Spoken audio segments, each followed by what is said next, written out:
Saya baca cerita dalam Muzakirat Ali Tantawi. Ali Tantawi tokoh ulama, pendakwah, penulis daripada Suria, daripada Syria, Suri. Dia cerita satu cerita lah. Saya sajalah cerita dia, tuan-tuan beritahu. Dia kata dulu ada satu orang ulama di Mesir. Ulama biasalah, dia pengajar di Universiti Al-Azhar. Dia tak banyak jalan. Dia daripada rumah dia ke masjid ataupun ke tempat dia mengajar, pergi balik. Satu hari dia rasa nak keluar berjalan sikit. Zaman tu tak ada lagi kereta, orang naik kereta kuda. Jadi dia bayar orang naik kereta kuda tu. Dia kata, kau bawa aku pusing-pusing, aku nak tengok sikit bandar ni, tapi jangan bawa aku pergi jauh pada tempat yang ada masjid. Misal aku nak sembahyang maghrib, aku nak sembahyang Jumaat. Jadi dia pun keluar naik kereta, naik ke kereta kuda tu. Kawan yang bawa tu dia ahli tuan-tuan, dia khabis, perangai buruk dia. Dia pergi dah pusing-pusing, dia tunjuk satu tempat rumah pelacuran. Dia kata tu pintu masjid. Zaman dulu kita kena tahu, kalau kita pergi negeri Arab, masjid dia kadang-kadang dekat bangunan-bangunan je. Masjid dia yang mana-mana orang pilih buat masjid. Jadi kalau syekh ni pun, dia pun tak apa berhenti bayar. Dia duduk, dia nak tunggu waktu maghrib. Rumah tu terbuka gitu, ada lapang, tak besar lah. Dia tengok masjid ke ni, tak ada siapa pun. Jadi dia duduk ada kursi macam tempat duduk kat luar. Dia duduk tunggu, tak ada siapa. Ada seorang pelacur yang duduk tepi tu, tapi dalam suasana masyarakat Arab tu dia pun pakai macam biasa, macam orang biasa, taklah macam pelacur di Paris dia apa tu kan. Jadi dia tanya perempuan, mana muazzin, mana tukang azan? Dah masuk waktu tak datang ni, pasal dia dengar azan di masjid lain. Kawan ni pun heran duk tengok syekh ni, dia pun tak berani nak tegur, pasal diri dia pelacur. Duk tunggu dah lama masuk waktu, dia tak mana boleh, waktu masuk tak datang lagi, orang nak sembahyang.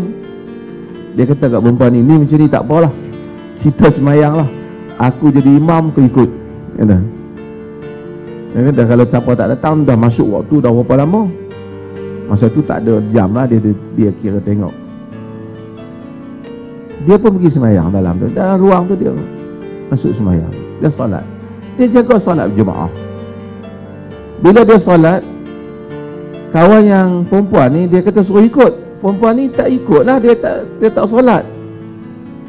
Habis dia bagi salam ke apa, dia tengok pada perempuan ni, dia kata kenapa kau tak ikut? Dia kata la'allaki lasti 'ala al-wudu', boleh jadi kau tak ambil wuduk kot, kenapa tak ikut aku solat? Perempuan ni kata kat dia, sebenarnya syekh ni bukan masjid, ni rumah aku ni sebenarnya pelacur. Tapi perempuan tu ketika dia kata, barangkali kau tak ambil wuduk lagi kot, aku solat dulu, perempuan ni rasa begitu tersentuh perkataan itu pada dia, kerana dia lama dia tak pernah solat tu. Perempuan ni tanya dia, ada tak peluang untuk aku taubat? Dan perempuan itu taubat, dan syekh tu telah bawa pergi ke tempat lain, pindah. Dan akhirnya ceritanya perempuan ni telah berkahwin lah, dia kahwinkan, dia bawa pindah. Ahli Tantawi cerita tentang kelebihan orang yang solat ni, jemaah, dan keikhlasan dia. Bila dia ajak perempuan tu semayang, betul-betul dia ajak perempuan tu semayang, dia bukan tahu perempuan tu apa. Itu semua, kata dia, memberi makna pada kita orang-orang yang ikhlas bila mengajak orang hanya kepada Allah Ta'ala, sentiasa ada kesan. Orang Arab kata lillahi fi ibadihi syu'un, Allah Ta'ala ni ada urusan dengan hamba-hambanya. Ada hamba-hamba Tuhan yang sangat berkat, perkataan dia, nasihat dia Walaupun mungkin kita tengok pendakwah sepanjang masa diperangi, dimusuhi, tapi kesan mereka besar. Berapa ramai hamba-hamba Allah yang kembali kepada agama kerana mereka. Yang bermusuh lah. Orang bermusuh dengan banyak para ulama, para mujaddidin, tapi keikhlasan mereka dibawa daripada zaman ke zaman. Arab kata al-baqa'u lil aslah. Akhirnya yang kekal ialah yang terbaik. Betapa banyak ulama-ulama yang masuk di dalam penjara, tapi pada hari mereka masuk penjara, orang rasa macam berakhirlah dakwah mereka. Tapi tidak. Masalah ikhlas di dalam dakwah. Kerana kalau kita ada ikhlas, kita akan dibuka oleh Allah banyak hal-hal yang lain. Kita mungkin boleh belajar teori, skill, bagaimana pendekatan, approach dakwah. Semua tu kita boleh belajar. Tapi kita diberitahu kita kena ikhlas pun kita tahu secara teori. Tapi untuk kita ikhlas, macam saudara-saudara sekalian mungkin insya-Allah boleh ikhlas, tapi apabila keadaan kita mula membat, lebih baik sudah ada kedudukan, orang bagi duduk di depan,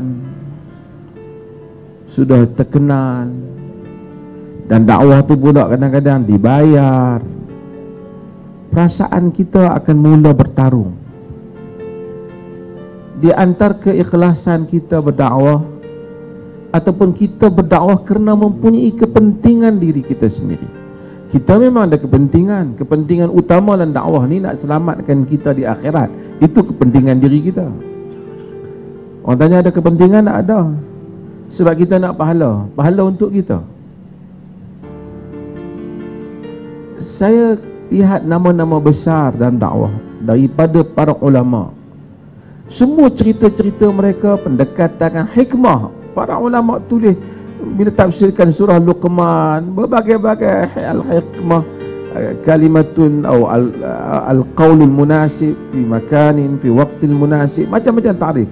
Perkataan yang sesuai ataupun al-fi'lul munasib, perbuatan yang sesuai pada waktu, pada tempat yang sesuai. Ini teori, secara teorinya. Tetapi untuk membina dalam diri kita sendiri, supaya ketika aku berdakwah ini, aku sebenarnya memang nak cari redha Allah. Kalau hal ini dapat kita capai dalam diri kita sendiri, kita akan dapat menyelesaikan banyak masalah-masalah lain di luar daripada dakwah. Ada yang berkaitan dengan dakwah. Kadang-kadang kita seru orang kepada petunjuk, tetapi kita sendiri tersesat di dalam niat kita sendiri. Dan kita diajar dalam salat, ihdinas siratal mustaqim, walaupun kita salat, kerana mencari petunjuk untuk diri kita sendiri itu sesuatu yang penting. Kalau hal ini dapat diuruskan, yang lain semuanya boleh berjalan dengan mudah.